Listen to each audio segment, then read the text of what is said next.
On the night of February 15, 1933, a man climbed onto a wobbly folding chair in a Miami park and fired 5 shots at the President-elect of the United States from point-blank range.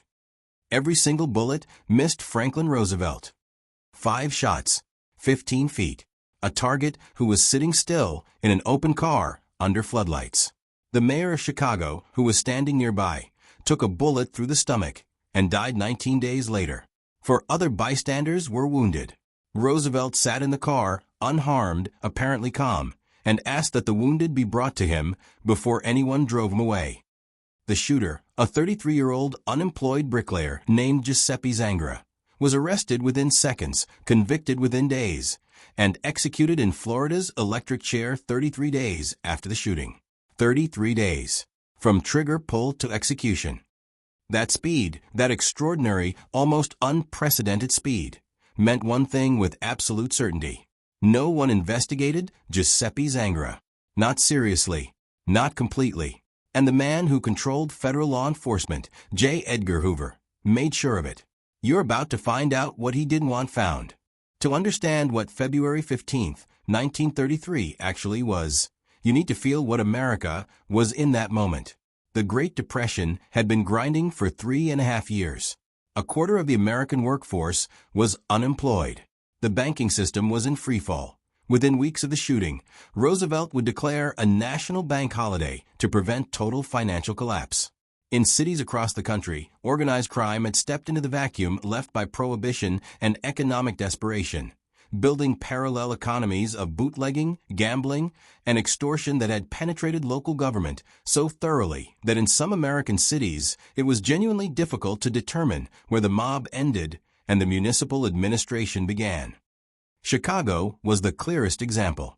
By 1933, the city's political and criminal ecosystems had been intertwined for over a decade.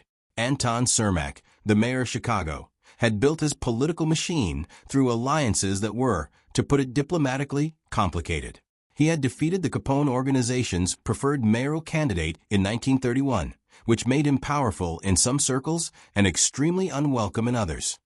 Franklin Roosevelt, meanwhile, had just won the 1932 presidential election in a landslide. He was not yet inaugurated. Inauguration was still 3 weeks away when he traveled to Miami for a fishing vacation and agreed, at the last minute, to make a brief public appearance at Bayfront Park. The appearance was not on his original schedule. That detail, the last-minute, unscheduled nature of Roosevelt's public stop at Bayfront Park, is the first thread in a tangle that the official investigation never bothered to pull. Giuseppe Zangara knew Roosevelt would be there. The question that was never adequately answered, never seriously asked, in the 33 days before Zangara was dead, was how. Roosevelt had finished speaking from his car, a brief, informal address to the crowd, and was receiving well-wishers when Zangara pushed through to within approximately 15 feet of the vehicle. He was carrying a .32 caliber pistol he had purchased at a Miami pawn shop for $8, 5 days earlier. He climbed onto a folding metal chair. He was 5 feet tall, and the crowd was pressing around him, and fired 5 rounds in rapid succession. A woman named Lillian Cross grabbed Zangara's arm as he fired, a moment of instinctive civilian courage that almost certainly saved Roosevelt's life. The shots went wide.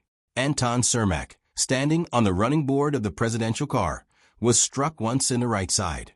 4 others in the crowd took wounds. Roosevelt, by every contemporaneous account, did not flinch. He ordered his driver to stop the car, had Cermak lifted in beside him, and held the mayor during the drive to the hospital. He reportedly told Cermak, "Tony, keep quiet, don't move. It won't hurt you if you keep quiet." Zangara was swarmed by the crowd immediately. He was beaten before police could reach him. When officers finally extracted him and asked why he had done it, his answer was immediate and consistent. He hated capitalists. He hated kings and presidents. He had stomachaches, chronic, severe abdominal pain he had suffered for years, and he blamed the rich for his condition. He had previously tried to shoot the King of Italy, he claimed, but couldn't get close enough. It was the perfect narrative. A lone, deranged anarchist. A random act of political violence born from personal grievance. Simple. Closed. dangerous to no one important. It was also according to several investigators, journalists, and organized crime historians who examined the case in subsequent decades, almost certainly incomplete. Here is what the official 33-day sprint to the electric chair obscured. Zangara had arrived in the United States from Italy in 1923 and had spent most of the following decade in the orbit of Italian-American communities in New Jersey and Florida, communities with documented, extensive connections to organized crime networks. His work history was sparse. His finances were unclear. A man who claimed to be destitute had, in the weeks before the shooting, been observed gambling in Miami with money he could not account for. He had purchased the gun 5 days before the shooting, not impulsively, not in the moment, but with specific premeditation. He had traveled from New Jersey to Miami. He had positioned himself at an event that was not on Roosevelt's publicly announced schedule. And when Anton Cermak died on March 6, 19 days after the shooting, the charge was upgraded to murder. Zangara was tried, convicted, and sentenced in a process that legal historians have since described as the fastest capital prosecution in Florida's recorded history. He went to the electric chair on March 20, 1933. His final words, when asked if he had anything to say, were reportedly, "Push a button." 33 days after firing 5 shots at the President-elect of the United States, Giuseppe Zangara was dead. And with him died any serious possibility of answering the questions that a competent investigation would have asked first. The reason those questions weren't asked is, in itself, a story. Edgar Hoover had run the Bureau of Investigation. It would not become the FBI until 1935, since 1924. By 1933, he had already begun building what would become his defining institutional tool: files. Comprehensive, deeply personal files on politicians, judges, journalists, and organized crime figures. Files that gave Hoover leverage over virtually anyone who might threaten his authority or his bureau's jurisdiction. Hoover had a specific and documented problem with the Zangara case. Investigating it seriously, following the organized crime connections, examining Zangara's finances, asking who knew about Roosevelt's unscheduled Bayfront Park appearance, would have required the Bureau to go deep into Chicago's political underworld.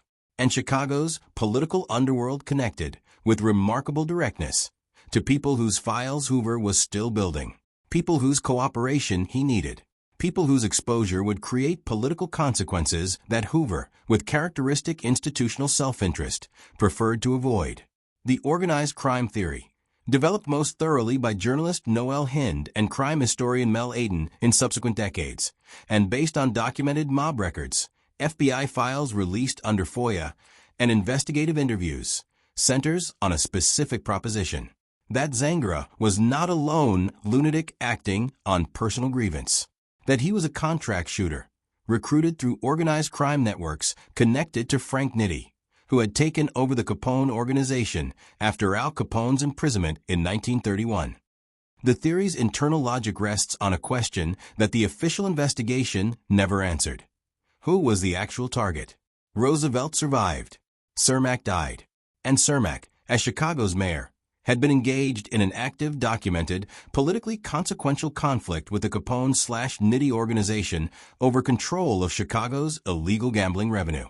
Cermak had, according to organized crime investigators, whose findings are documented in Chicago Police Department records from the period, sent his own operatives to kill Nitti in December 1932, 2 months before Miami.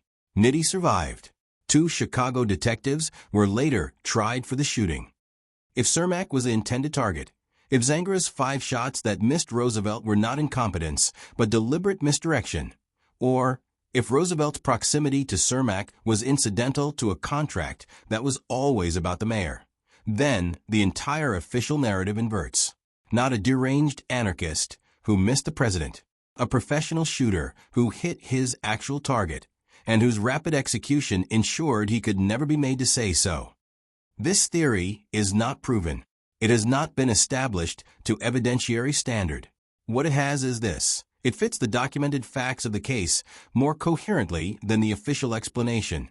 It was actively not investigated by the one federal agency with jurisdiction, and the man who controlled that agency had specific, documentable reasons to prefer it uninvestigated.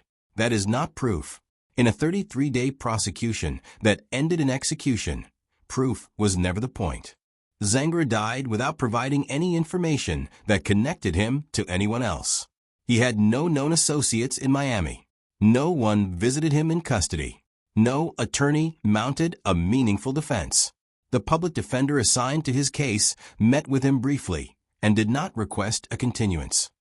In the decades following his execution, several investigative journalists and organized crime historians attempted to reconstruct his biography in enough detail to answer the foundational questions the official investigation had skipped. What they found was a man whose background was oddly thin for someone supposedly acting entirely alone. Immigration records, work records in New Jersey, intermittent labor, no political organizational affiliations that could be documented. Unusual for a committed anarchist making a political assassination attempt. No correspondence recovered. No manifesto.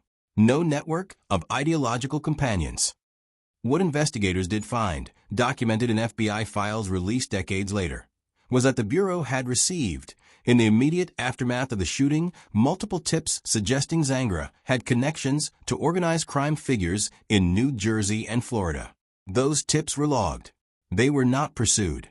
The files contain no record of why they were not pursued. They contain no record of a decision to close those leads. They simply stop. Hoover's FBI would go on, throughout the 1930s and 40s, to publicly and repeatedly deny that organized crime in America existed as a national coordinated enterprise. This was not ignorance. It was policy. Policy whose origins historians have traced to a combination of institutional self-interest, political calculation, and, some scholars have argued, the leverage that organized crime figures held over Hoover personally through what they knew about his private life.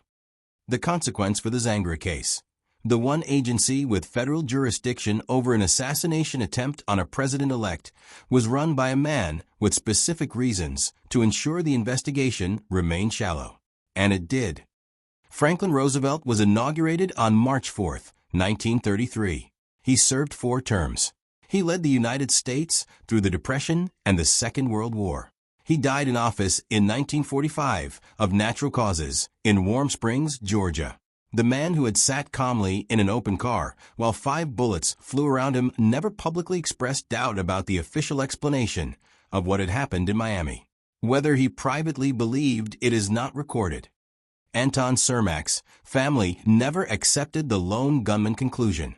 In the years following his death, members of his circle gave interviews, documented in Chicago newspaper archives, suggesting that those who knew the mayor's political situation understood immediately that Miami had not been what it appeared.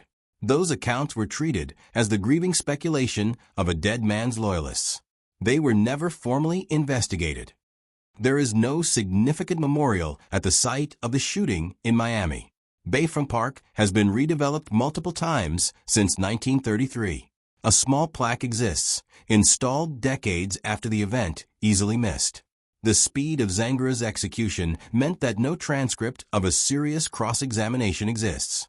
No investigative record of his finances was ever compiled and preserved. The gun he used, purchased for $8, was logged into evidence and has not been publicly located in any archive. The case is officially closed. It has been officially closed since March 20th, 1933. In the history of American political violence, the Lincoln assassination, the Kennedy assassination, the King assassination, each case has generated decades of investigation, reinvestigation, declassification, and ongoing scholarly examination. The Zangara case has generated almost none. The academic literature is thin. The official record is deliberately shallow. And the man at the center of it was dead before anyone thought to ask the obvious questions. That asymmetry between how seriously America investigates some political violence and how quickly it buries other political violence is itself a form of historical evidence. 5 shots, 15 feet. Every bullet missed the most important man in the room. Giuseppe Zangara was executed 33 days after pulling that trigger. faster than most misdemeanor cases resolve in modern American courts. Fast enough that no one who might have known something was ever seriously asked. The official conclusion: a deranged loner acting alone, driven by stomachaches and class rage. The documented reality: a federal investigation that wasn't conducted, files that stopped without explanation, a mob war with a body count that fit the outcome, and a director of the FBI who had every institutional reason to ensure the question stayed buried. Here's what I want you to sit with tonight. In American history, when a political investigation moves with extraordinary speed, when the man who could answer questions is dead before anyone asks them, when the agency with jurisdiction has reasons to look away, is the official conclusion the truth? Or is it just the version of events that was most convenient for the people who controlled the investigation? Leave your answer below. And if you know a buried chapter that power decided to close before anyone finished reading it, At Tainted Century is still asking questions.